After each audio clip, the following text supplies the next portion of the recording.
Welcome to The Explainer. Today, we're deconstructing a truly historic day in the markets. We're talking about Friday, February 6, 2026, when Wall Street didn't just break a record, it completely shattered a massive psychological barrier. And that's the number right there. For the very first time in history, the Dow Jones Industrial Average closed above 50,000. This capped off a week of some seriously intense volatility. Okay, let's dive into this. Reaching this number wasn't just a technical thing. It really marked a huge psychological shift for investors. But what's so fascinating is that this incredible story of market strength, well, it had a very different plot depending on where you were in the world. So while the U.S. markets were just rocketing upward, a much more turbulent and kind of messy picture was emerging across Europe and Asia. And this divergence, it created a major puzzle for investors everywhere. You can see the contrast so clearly right here. The U.S. Semiconductor Index, the SOX, surged nearly 6%, but at the exact same time, major Asian tech hubs like South Korea and Hong Kong saw some pretty significant sell-offs. So what's going on? How can the same global story lead to such opposite reactions? So here it is, the core tension of the day. U.S. investors looked at the massive AI spending from tech giants and thought, hey, that's guaranteed revenue for chipmakers. But in Asia, that exact same news sparked a wave of concern and profit-taking. And this was all amplified by some background jitters about a potential leadership change at the U.S. Federal Reserve, a kind of delayed reaction that some are calling the Warsh shock. All right, so to really make sense of this divergence, we have to go deeper than just the headlines. Let's pull back the curtain a bit and explore some of the economic theories that can explain why different markets reacted in such contradictory ways. The source report we're analyzing today points to a pretty fascinating concept that could explain that powerful semiconductor rally, which, let's be honest, happened in the face of what looks like just astronomical costs. Professor Gunter Duke actually has a name for this new type of market participant, the beta mensch. Think of it as a hybrid, part human intuition, part algorithmic logic.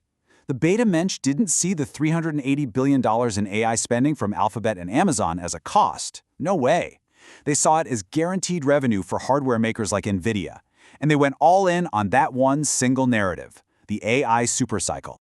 This rally also reflects a concept from Seyfedin Amos called high time preference.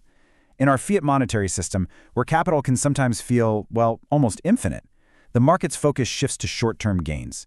It essentially disregards the scarcity of capital in favor of a short-term, liquidity-fueled party.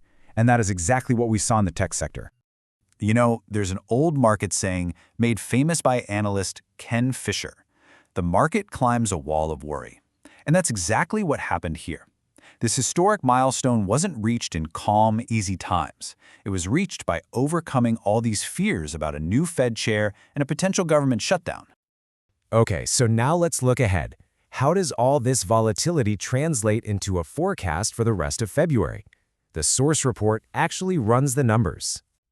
And the report isn't just guessing. It's using some pretty advanced probability models to project very specific price targets for these key global indices. So what was really clear from the forecast is that the U.S. momentum is expected to keep going. The models project that the highly volatile semiconductor index, the SOX, could gain nearly 10% more by the end of the month. That's a huge move. Europe is also forecasted to see a pretty solid recovery through February. The models are basically indicating that European markets will continue to get pulled up by the powerful, positive trend being set in the United States. But here is the real twist. The models are actually projecting the biggest comeback in Asia, the very region that sold off today. The forecast is for a sharp V-shaped recovery, with moves of over 10% for the Kospi and a whopping 12% for the Hang Seng Tech Index. The theory here is that once that initial shock wears off, the focus is going to snap right back to the undeniable global demand for chips. So given all this complex and frankly divergent data, the report outlines several quantitative strategies to navigate this kind of environment. We're going to break down the logic of one of them, just so you can see how these models work in practice. Now, it is very important to understand that this next part is a look inside a professional analytical framework. It's really designed to explain a method for managing risk and capturing opportunity based on the report's data, and it is definitely not financial advice. So this strategy, it's aiming to solve a specific problem. How do you capture the upside of the AI hardware boom while managing the wild volatility? Well, the model proposes a three-step process. First, you measure the expected volatility for key stocks. Second, you allocate more capital to the less volatile names. And third, you use a hedge to protect the portfolio when broader market fear spikes. It's really all about balancing that aggressive exposure with disciplined risk management. And the report details other sophisticated models too. One is a kind of pairs trade between U.S. tech and German industrial markets, which is designed to profit when their valuations just get out of sync. Another strategy is based on the Nobel-winning work of Simon Johnson, and it focuses on investing where the underlying economic institutions are getting stronger. And the logic behind that transatlantic strategy becomes just crystal clear when you look at the valuations. There's a really significant gap between pricey U.S. tech and the more affordable European industrial sector. A model like this is essentially a bet that sooner or later that gap is going to have to close. So ultimately, the historic events of February 6th leave us with this central defining question. Are we witnessing the dawn of a new technological supercycle, one driven by artificial intelligence? Or are we just seeing the peak of a massive bubble driven by fiat liquidity?